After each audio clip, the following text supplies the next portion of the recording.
Good afternoon friends. Daily dose Kannada YouTube ಚಾನಲ್ಗೆ ನಿಮ್ಗೆಲ್ಲರಿಗೂ ಸ್ವಾಗತ. ಇವತ್ತು ಏನೋ ಒಂದು ಹೊಸ ವಿವಾದ ಕೂಡ ರೀಸೆಂಟಾಗಿ ನಡೀತಿದೆ. ಏನಂದರೆ, ವೆಸ್ಟ್ ಬೆಂಗಾಲಲ್ಲಿ ಬಾಬ್ರಿ ಮಸ್ಜಿದ್ ಎನ್ನುವ ಒಂದು ಹೊಸ ಮಸೀದಿಗೆ ಅಡಿಪಾಯವನ್ನು ಕೂಡ ಭೂಮಿ ಪೂಜೆಯನ್ನು ಕೂಡ ಮಾಡಿದ್ದಾರೆ. ಸೊ ಇದು ಇವಾಗ BJP ಮತ್ತು TMC ಹಾಗೂ ಏನು ಈ ಹೊಸ ಮಸೀದಿಗೆ ಅಡಿಪಾಯ ಹಾಕಿರುವಂಥ ಸಸ್ಪೆಂಡೆಡ್ TMC MLA ಏನಿದ್ದಾರೆ, ಇದ್ರ ಮಧ್ಯೆ ಜಟಾಪಟಿಗೆ ಕೂಡ ಕಾರಣ ಆಗಿದೆ. ಆ್ಯಕ್ಚುಯಲ್ ಬಾಬ್ರಿ ಮಸ್ಜಿದ್ ಇದ್ದಿದ್ದು ಅಯೋಧ್ಯದಲ್ಲಿ. ಸೊ ರೀಸೆಂಟಾಗಿ ಕೋರ್ಟ್ ಕೂಡ ಆರ್ಡರ್ ಕೊಡ್ತು, ಆ ಬಾಬ್ರಿ ಮಸ್ಜಿದನ್ನು ತೆರವು ಮಾಡಿ ರಾಮ ಮಂದಿರನ ಕಟ್ಟಕ್ಕೆ ಆರ್ಡರನ್ನು ಕೂಡ ಕೊಟ್ಟು ರಾಮ ಮಂದಿರ ಕಟ್ಟಿ ಓಪನ್ ಕೂಡ ಆಗಿದೆ. ಸೊ ಈ ವಿಡಿಯೋವನ್ನು ಸ್ಟಾರ್ಟ್ ಮಾಡೋದಕ್ಕಿಂತ ಮುಂಚೆ ಈ ರಾಮ ಮಂದಿರ್ ಮತ್ತು ಬಾಬ್ರಿ ಮಸ್ಜಿದ್ ಏನು ವಿವಾದ ಇದೆ ಅದರ ಒಂದು ಟೈಮ್ ಲೈನನ್ನು ನಾವು ನೋಡಿಕೊಂಡು ಬರೋಣ. 1528 ಬಾಬರ್ ಏನಿದ್ದಾನೆ, ಮುಘಲ್ ದೊರೆ, ಇವನು ಅಯೋಧ್ಯೆಯಲ್ಲಿ ಬಾಬ್ರಿ ಮಸ್ಜಿದ್ ಕಟ್ಟದ ಅಂತ ರೆಕಾರ್ಡ್ಸ್ ಅಲ್ಲಿ ಇದೆ. 1853 ಫಸ್ಟ್ ಕಮ್ಯೂನಲ್ ಡಿಸ್ಪ್ಯೂಟ್ ಏನಿದೆ, ಏನು ಹಿಂದೂ ಮತ್ತು ಮುಸ್ಲಿಂಗಳ ನಡುವೆ ಈ ವಿವಾದಿತ ಜಾಗಕ್ಕೋಸ್ಕರ ಫಸ್ಟ್ ಕೋಮು ಗಲಭೆ ಕೂಡ 1853 ರೆಕಾರ್ಡ್ ಆಯಿತು. 1949 ಬಾಬ್ರಿ ಮಸ್ಜಿದಲ್ಲಿ ಶ್ರೀರಾಮ ದೇವರ ಮೂರ್ತಿಯನ್ನು ಫಸ್ಟ್ ಟೈಮ್ ಸ್ಥಾಪನೆ ಮಾಡಿದ್ರು. ಇದರಿಂದಾಗಿ ಡಿಸ್ಟ್ರಿಕ್ಟ್ ಅಡ್ಮಿನಿಸ್ಟ್ರೇಷನ್ ಏನಿದ್ದಾರೆ ಅವರು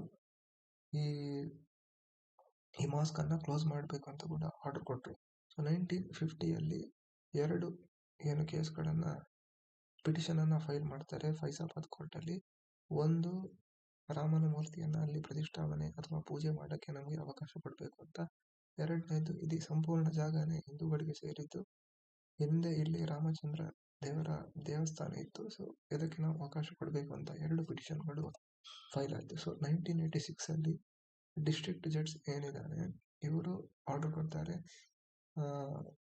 ಏನು ಹಿಂದೂಗಳಿಗೆ ರಾಮದೇವರ ಪೂಜೆ ಮಾಡೋಕ್ಕೆ ನೀವು ಅಲೌ ಮಾಡಬೇಕು ಅಂತ ಡಿಸ್ಟ್ರಿಕ್ಟ್ ಕೋರ್ಟ್ ಜಡ್ಜ್ ಆರ್ಡರ್ನ ಕೊಡ್ತಾರೆ. ಸೊ 1989 ಅಲಹಾಬಾದ್ ಕೋರ್ಟ್ ಅವರು ಇನ್ನೊಂದು ಆರ್ಡರ್ ಕೊಡ್ತಾರೆ, ಏನಂದರೆ ಯಥಾಸ್ಥಿತಿಯನ್ನು ಕಾಪಾಡಬೇಕು, ಏನು ಅದರಲ್ಲಿ ಚೇಂಜಸ್ ಏನು ಮಾಡೋಕ್ಕಿಲ್ಲ, ಇವಾಗ ಹೆಂಗಿದೆ ಅದನ್ನೇ ಮುಂದುವರ್ಸ್ಕೊಂಡು ಹೋಗ್ಬೇಕು ಅಂತ ಸ್ಟೇಟಸ್ ಕೋ ಏನಿದೆ ಆ ಆರ್ಡರನ್ನು ಕೊಡ್ತಾರೆ. ನನಗೆ 1990 BJP LK ಅಡ್ವಾಣಿ ಇವರೆಲ್ಲ ಸೇರಿಕೊಂಡು, ಭಾರತೀಯ ಜನತಾ ಪಾರ್ಟಿ ಅವರೆಲ್ಲ ಸೇರಿಕೊಂಡು ರಥಯಾತ್ರವನ್ನು ಮಾಡಿ ರಾಮ ಮಂದಿರನ ಕಟ್ಟಕ್ಕೆ ನಮ್ಮ ಸಪೋರ್ಟ್ ಇದೆ ಅಂತ ಕೂಡ ಹೇಳ್ತಾರೆ.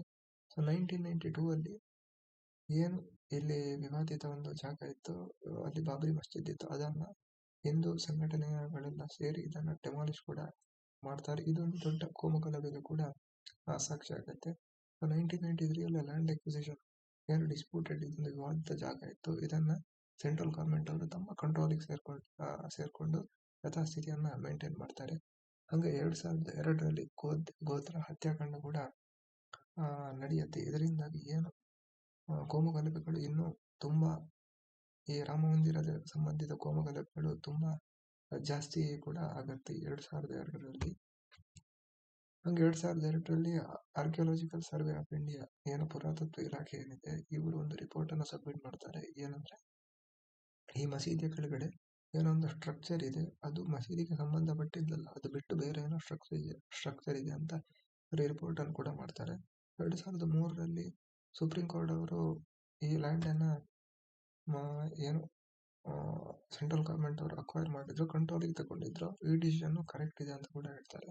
2010 ಅಲಹಾಬಾದ್ ಕೋರ್ಟ್ ಅವರು ಒಂದು ಆರ್ಡರ್ ಕೊಡ್ತಾರೆ, ಏನಂದ್ರೆ ನಿರ್ಮೋಹಿ ಅಖಾರ, ರಾಮಲಲ್ಲ ವಿರಾಜ್ಮಾನ್ ಮತ್ತು ಸುನ್ನಿ ವಕ್ಫ್ ಬೋರ್ಡ್ ಇವರಿಗೆಲ್ಲರಿಗೂ 1/3 ಭೂಮಿಯನ್ನು ಕೊಡೋದು ಅಂತ ಕೂಡ ಆರ್ಡರನ್ನು ಕೊಡುತ್ತೆ. 2011 ಈ ಆರ್ಡರ್ಗೆ ಸುಪ್ರೀಂ ಕೋರ್ಟ್ಗೆ ಅಪೀಲನ್ನು ಕೂಡ ಮಾಡಲಾಗುತ್ತೆ. 2019 ಮೀಡಿಯೇಷನ್ ಏನು ರಾಜಿ ಸಂಧಾನದ ಮೂಲಕ ಈ ವಿವಾದವನ್ನು ಬಗೆಹರಿಸುವ ಎಲ್ಲ ಪ್ರಯತ್ನಗಳು ನಡೀತವೆ, ಬಟ್ ಇದು ಏನೋ ಫಲವನ್ನು ಕೊಡಲ್ಲ. 2019 ಸುಪ್ರೀಂ ಕೋರ್ಟ್ ಐತಿಹಾಸಿಕ ನಿರ್ಧಾರವನ್ನು ಆರ್ಡರನ್ನು ಕೊಡುತ್ತೆ, ಜಜ್ಮೆಂಟನ್ನು ಪಾಸ್ ಮಾಡುತ್ತೆ. ಏನಂದ್ರೆ, ಈ ಜಾಗ ಏನಿದೆ ಕಂಪ್ಲೀಟ್ ಆಗಿ ಹಿಂದೂಗಳಿಗೆ ಸೇರಿರುವಂಥದ್ದು. ಸೊ ಪುರಾತತ್ವ ಇಲಾಖೆ ಆಮೇಲೆ ಉತ್ಖನನ ಎಲ್ಲ ಮಾಡಿ ಏನಿದೆ ಇದು 100% ಹಿಂದೂಗಳ ದೇವಸ್ಥಾನಕ್ಕೆ ಸಂಬಂಧಪಟ್ಟಂತಹ ಜಾಗವನ್ನು ಕೆಡವಿನೇ ಈ ಮಸೀದಿಯನ್ನು ನಿರ್ಮಾಣ ಮಾಡಲಾಗಿದೆ ಅಂತ ಆರ್ಡರನ್ನು ಕೊಟ್ಟು ಹೊಸ ರಾಮ ಮಂದಿರದ ನಿರ್ಮಾಣಕ್ಕೆ ಮಾಡ್ಬೋದು ಅಂತ ಜಜ್ಮೆಂಟನ್ನು ಕೂಡ ಕೊಡುತ್ತೆ. ಹಂಗೇನೆ ಮುಸ್ಲಿಮ್ಸಿಗೆ ಸಪ್ರೇಟಾಗಿ 5 ಎಕರೆ ಜಾಗನ ಅಲಾಟ್ ಮಾಡುತ್ತೆ. ಸೊ ಅಲ್ಲಿ ಅವರು ಸಪ್ರೇಟಾಗಿ ಹೋಗಿ ಮಸೀದಿನ ಕಟ್ಬೋದು ಅಂತ ಕೂಡ ಆರ್ಡ್ರನ್ನು ಪಾಸ್ ಮಾಡುತ್ತೆ. ಸೊ 2020ರಲ್ಲಿ ಫಾರ್ ದ ಫಸ್ಟ್ ಟೈಮ್ ಹಾಗೇನೆ 2020ರಲ್ಲಿ ಈ ರಾಮ ಮಂದಿರದ ಸ್ಥಾಪನೆಗೆ ಭೂಮಿ ಪೂಜೆಯನ್ನ ಕೂಡ ಪ್ರಧಾನಮಂತ್ರಿ ಮೋದಿ ಅವರು ಮಾಡಿದ್ರು. ಇವಾಗ ಅದು ಓಪನ್ ಕೂಡ ಆಗಿ ಸಾರ್ವಜನಿಕರ ದರ್ಶನಕ್ಕೆ ಮುಕ್ತ ಕೂಡ ಆಗಿದೆ. ಸೊ ಇದ್ರ ಮಧ್ಯೆ ವೆಸ್ಟ್ ಬೆಂಗಾಲಲ್ಲಿ ಒಂದು ಬಾಬ್ರಿ ಮಸ್ಜಿದ್ ರಿಲೇಟೆಡ್ ವಿವಾದ ನಡೀತಿದೆ. ಏನಂದ್ರೆ ಏನು ಒಬ್ಬ MLA ಇದ್ದಾನ, TMCಗೆ ತೃಣಮೂಲ ಕಾಂಗ್ರೆಸ್ಗೆ ಸೇರಿರುವಂತ MLA ಇದ್ದಾನ. ಇವನು 33ನೇ ವರ್ಷದ ಆನಿವರ್ಸರಿ, ಬಾಬ್ರಿ ಮಸ್ಜಿದ್ ಧ್ವಂಸವನ್ನ ಮಾಡಿರುವ 33ನೇ ವರ್ಷದ ಆನಿವರ್ಸರಿಗೆ ಡಿಸೆಂಬರ್ 6ನೇ ತಾರೀಕಿಗೆ ಏನು 70% ಮೆಜಾರಿಟಿ 70% ಮೈನಾರಿಟಿ ಇರುವ ವೆಸ್ಟ್ ಬೆಂಗಾಲ್ನ ಏನು ಮುರ್ಷಿದಾಬಾದ್ ಡಿಸ್ಟ್ರಿಕ್ಟ್ ಇದೆ, ಇದರಲ್ಲಿ ಬಾಬ್ರಿ ಮಸ್ಜಿದ್ ಎನ್ನುವಂತ ಒಂದು ಹೆಸರಿನ ಮಸೀದಿಯನ್ನ ಸ್ಥಾಪನೆ ಮಾಡಕ್ಕೆ ಭೂಮಿ ಪೂಜೆಯನ್ನು ಕೂಡ, ಫೌಂಡೇಶನ್ ಅನ್ನು ಕೂಡ ಹಾಕಿದ್ದಾನೆ. ಬಿಜೆಪಿ ಅವರು ಇದನ್ನ ಬರೀ ಒಂದು ಮುಂದೆ ಏನು ಏಪ್ರಿಲ್-ಮೇ ತಿಂಗಳಲ್ಲಿ ವಿಧಾನಸಭೆ ಚುನಾವಣೆ ನಡೆಯಲಿಕ್ಕಿದೆ, ಇದಕ್ಕೋಸ್ಕರ ಮಾಡ್ಸಿರೋ ಇದೆಲ್ಲ ಗಿಮಿಕ್ಕು, ಓಟ್ಗಳನ್ನ ಪಡ್ಕೊಳ್ಳೋಕೆ ಮಾಡ್ಸಿರೋ ಗಿಮಿಕ್ಕು ಅಂತ ಕೂಡ ಇವರು ಆರೋಪವನ್ನ ಮಾಡಿದ್ದಾರೆ. ಹಾಗೆ ವರ್ಲ್ಡ್ ವೈಡ್ ಸೊ ಟೋಟಲಿ ಈ ಒಂದು ಬಾಬ್ರಿ ಮಸ್ಜಿದಿಗೆ ಸುಮಾರು 300 ಕೋಟಿಗಳಷ್ಟು ಕಲೆಕ್ಷನ್ ಕೂಡ ಬಂದಿದೆ. ಸೊ ಈ ಬರೀ ಮಸೀದಿ ಅಷ್ಟೇ ಅಲ್ಲ, ಅದ್ರ ಜೊತೆಗೆ ಹಾಸ್ಪಿಟ್ಲು, ಮೀಟಿಂಗ್ ಹಾಲು, ಗೆಸ್ಟ್ ಹೌಸ್, ಇದನ್ನೆಲ್ಲ ಯಾರು ಈ TMC MLA ಇದ್ದಾನೆ ಹುಮಾಯೂನ್ ಕಬೀರ್, ಅವನು ಮಾಡ್ತಿದ್ದಾನೆ.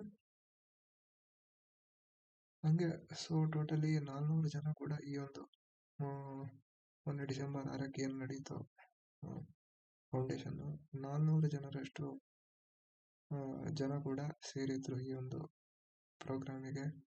ಹಾಗೇನೆ 2 ಕ್ಲರಿಕ್ಸ್ ಫ್ರಮ್ ಸೌದಿ ಅರೇಬಿಯಾ, ಏನು ಸೌದಿ ಅರೇಬಿಯಾದಿಂದ ಕೂಡ ಇಬ್ರು ಈ ಒಂದು ಸೆರೆಮನಿಗೆ ಪಾಲ್ಗೊಳ್ಳಕ್ಕೆ ಕೂಡ ಬಂದಿದ್ರು.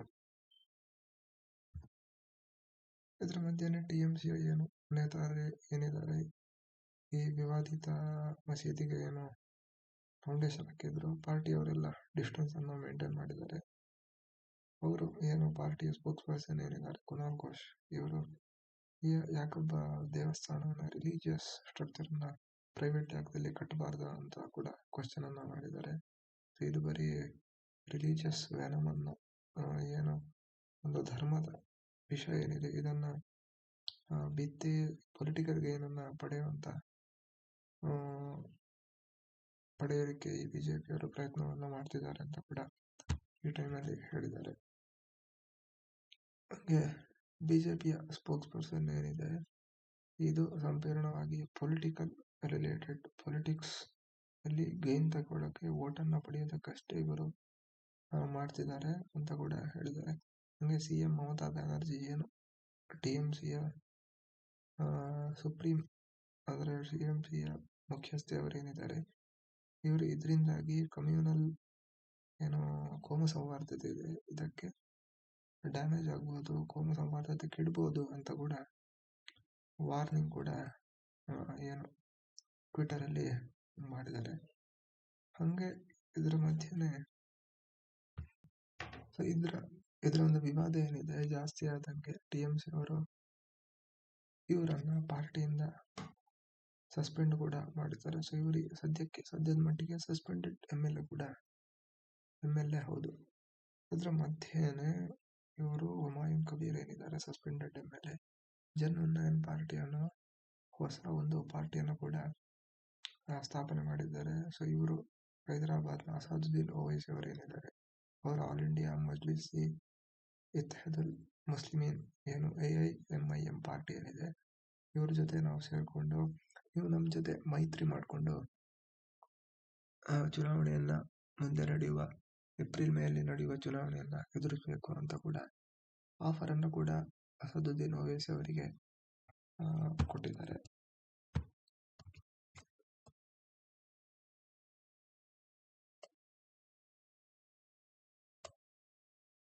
ಆಲ್ರೆಡಿ ಈ ಹುಮಾಯೂನ್ ಅವರು ಕೂಡ ಹೇಳಿದ್ದಾರೆ ಏನಂದ್ರೆ ಆಲ್ರೆಡಿ 8 ಜನ ಆಲ್ರೆಡಿ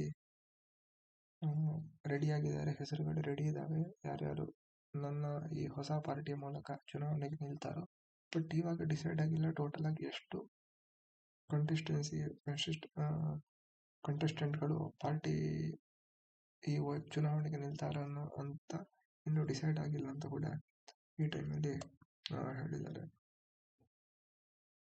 ಹಾಗೆ ಇದಕ್ಕೆ ರಿಯಾಕ್ಟ್ ಮಾಡಿ ಮೋಹನ್ ಭಾಗವತ್ RSS ಮುಖ್ಯಸ್ಥ ಅವರು ಏನಿದ್ದಾರೆ, ಇದು ಏನು ಬಾಬ್ರಿ ಮಸೀದ್ ಕನ್ಸ್ಟ್ರಕ್ಷನ್ ಏನಿದೆ ವೆಸ್ಟ್ ಬೆಂಗಾಲಲ್ಲಿ, ಇದು ಕೇವಲ ಒಂದು ಪೊಲಿಟಿಕಲ್ ಕಾನ್ಸ್ಪಿರಸಿ, ಕೇವಲ ಒಂದು ಚುನಾವಣೆ ನಡೆಯೋಕ್ಕೋಸ್ಕರ